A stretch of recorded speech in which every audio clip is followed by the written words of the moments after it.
My question is, given all these demotions, what is your personal religion, or is there any type of God to you? Like, is there a purpose, given that we're just sitting on this speck in the middle of this sea of stars?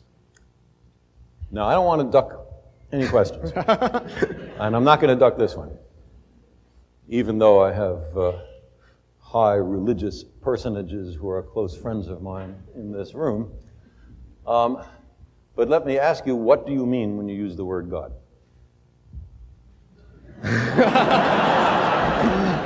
Well, I guess what my question, it's like, is there a purpose for, I mean, given all these demotions, why don't we just blow ourselves up? Why don't we? Yeah, what is our purpose? I mean... Let me turn the question around. If we do blow ourselves up, does that disprove the existence of God? No, I guess not. I mean, it'll be a little late to make the discovery, but still. Yeah. I guess what I'm asking is, since as we kind of make God almost go away in this, as he, through these demotions, and I don't mean he, because who knows what God is, but still saying it makes it right. sort of icky, doesn't it? Yeah, it's tough. We like it to be a he, don't we? Yeah. We've been trained to think of it as a he.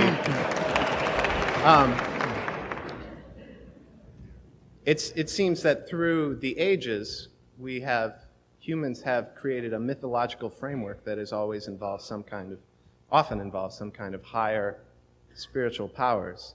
And as every human culture has done that. As that goes away, as we know more and more and it seems harder and harder to prove that anything might exist like that, where does that leave us? On our own.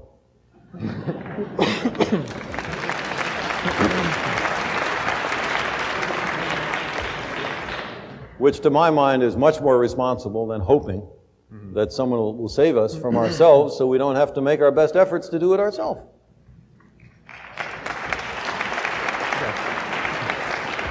And if we're wrong, and there is someone who steps in and saves us, okay, that's all right. I'm for that, but we, hedged our bets. It's Pascal's bargain run backwards. I'll say another word. The word God covers an enormous range of different ideas, and you recognize that in the way you phrased the question. Running from an outsized, light-skinned male with a long white beard sitting in a throne in the sky and tallying the fall of every sparrow, for which there is no evidence. To my mind, if anybody has some, I sure would like to see it.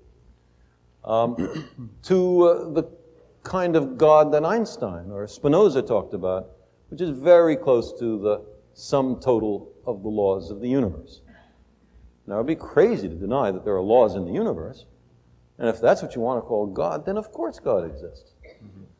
And there are all sorts of other nuances. There is, for example, the deist God that many of the founding fathers of this country believed in, although it is a secret whose name may not be spoken in some circles, a roi fainéant, a do-nothing king.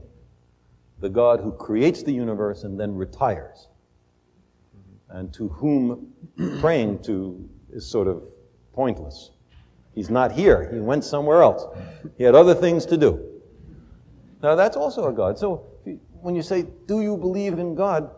If I say yes or if I say no, you have learned absolutely nothing. I guess I'm asking you to define yours if you have one. But why would we use a word so ambiguous that means so many different things? It gives you freedom to define it as you choose. It gives you freedom to seem to agree with someone else with whom you do not agree.